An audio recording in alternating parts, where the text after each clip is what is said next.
Hello mga Lods, filing ko sa Indo ang pinakamasiram na kinalasan na namitan ko.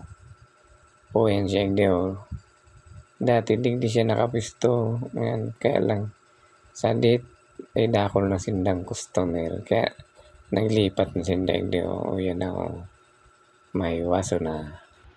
Digdi lang pala niyan sa may tungod kang di kahumlangon, Kararayan, Naga City. Kagayonan pati kita, barato lang. Abot kaya sana.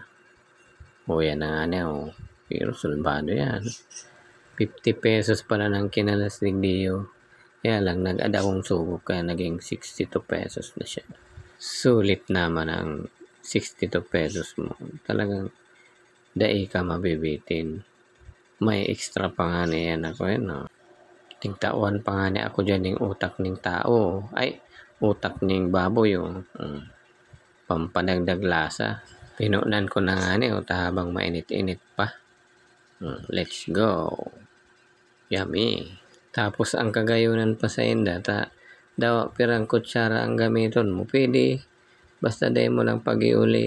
Labo-labo na naman si Kandi dyan maghungit. May promo pati sindaig di yung anli sabaw. Basta ang plato mo itong malapad. Sige ka sa nang hagad ng sabaw. Taanli man iyan. Ang kadakol sa indang customer ligdi pagkakaaga. Tapos iyan pahapon na. Pirila na kaya nang nag-o-order. Kaya magayon digdi mag-order. Mata nga lumayong para baka. Kaya lang mahalat ka sa inda magbukas.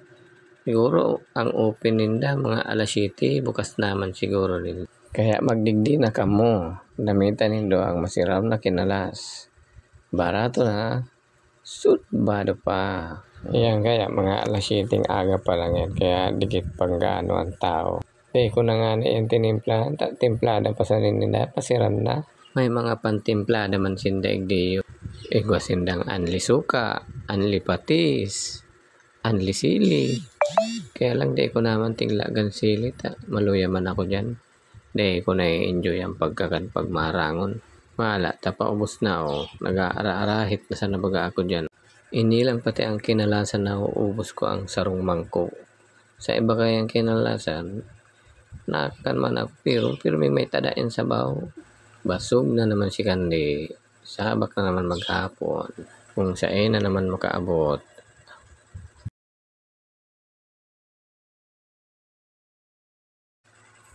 Alright nga na yan o. Malamang tada. Miski kadikit. Nag-take out pa nga na ako dyan. Si makadala na naman kaning video ko. Masabi na naman. Dahil ko siya tigdarahan.